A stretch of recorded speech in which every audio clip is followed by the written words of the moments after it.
So today, the difference between emotional intelligence and intuition. Intuition is based on our past experiences.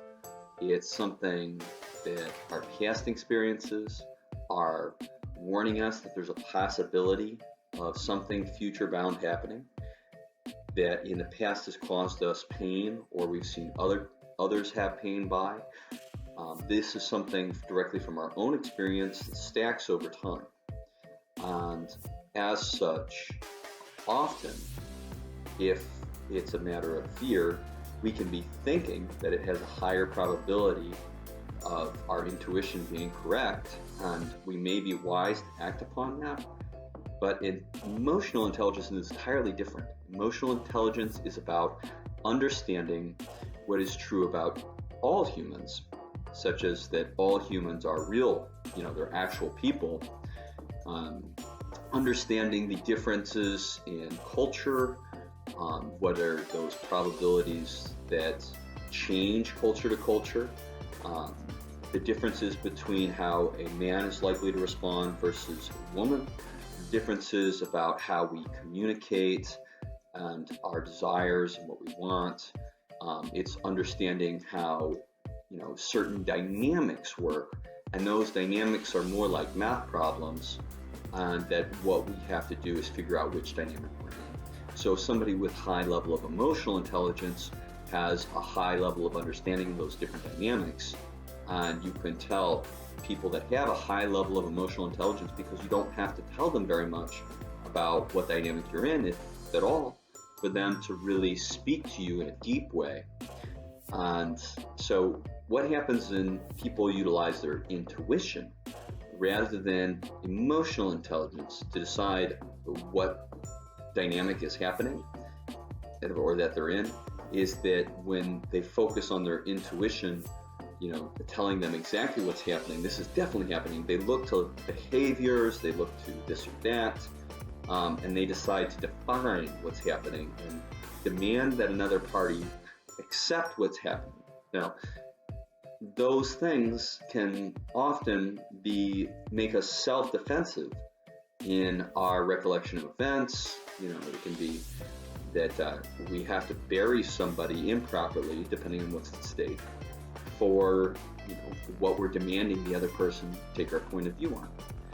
So in that, we're all human beings. We all sometimes forget things. We all sometimes have difficulty articulating or reconciling past events. We have difficulties with things that have come up. We just don't have time for a certain amount of communication. Sometimes things need to get done, and that's just the truth. Sometimes we struggle. We need to go to the doctor. These things are normal, and so it's normal if you want to go, with people, that you're going to have to be more patient.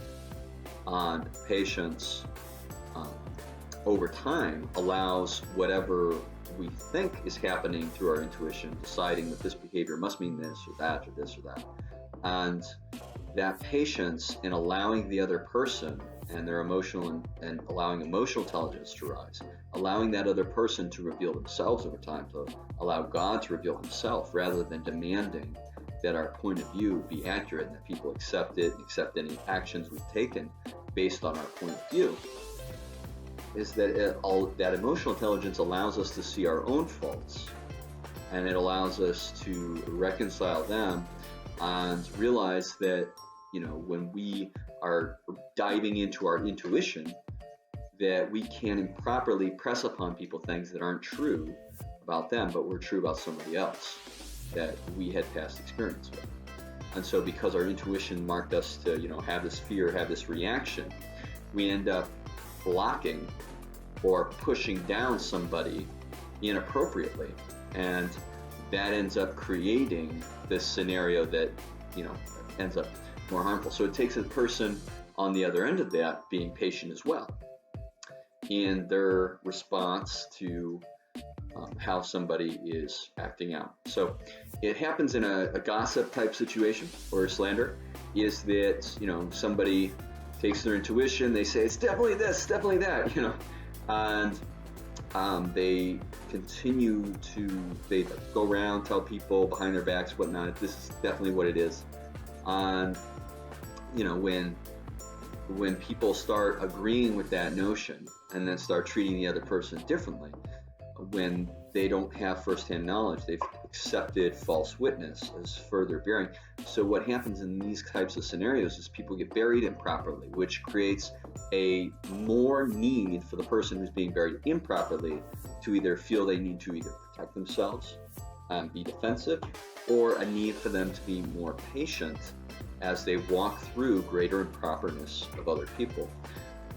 So it's very important to recognize that if you accuse too early, or you start acting on an intuition rather than emotional intelligence, is that you can be burying somebody improperly because you fear something is being gone after that's not. And then what happens is, once you realize they were never after money, power, whatever it is, then what happens is it becomes a harder shame to eat. And if the person is really not wanting you to eat any shame, they actually have a value for the individual, not whatever it is that you were initially after or fear that they were after, then it becomes like nuclear disarmament, when really it's not. The person was going to give grace the whole time. But it pulls away trust. It takes away from trust. And trust is faith and loyalty lived out over time. So if you're not being faithful in another party, and instead you're accusing them, and you're walking away and you're causing disturbances behind the scenes, or you're not showing a loyalty to them, in that you don't need to talk badly behind their backs or whatnot, or you don't need to do this or that. We separate when there's an issue, and we try to get clarity and pray. How am I seeing the situation? That's what's important. How am I utilizing my intuition rather than my emotional intelligence to define a situation? And as we do that, we reconcile that people are going to mess up every day, ourselves included. And we have a choice in a conversation to hold people accountable for their mess ups in conversation or anything else, in miscommunications, blah, blah, blah. If you want to go fast, you can go alone. You nail people on little mistakes, do it all yourself. But if you're patient with other people, allow God to reveal the truth, then they will, bright. They'll be who they're meant to be. They'll be lights. You can be a light to them. But in the demand for them to be perfect as you see it, you will often ask for grace in the way other people see it. And then it becomes double-minded. It becomes a sense of power over another individual, where they're expected to hold to your standard, but they must give grace in that same standard of you. And so that becomes more of a power struggle. It becomes what we know as called a double bind.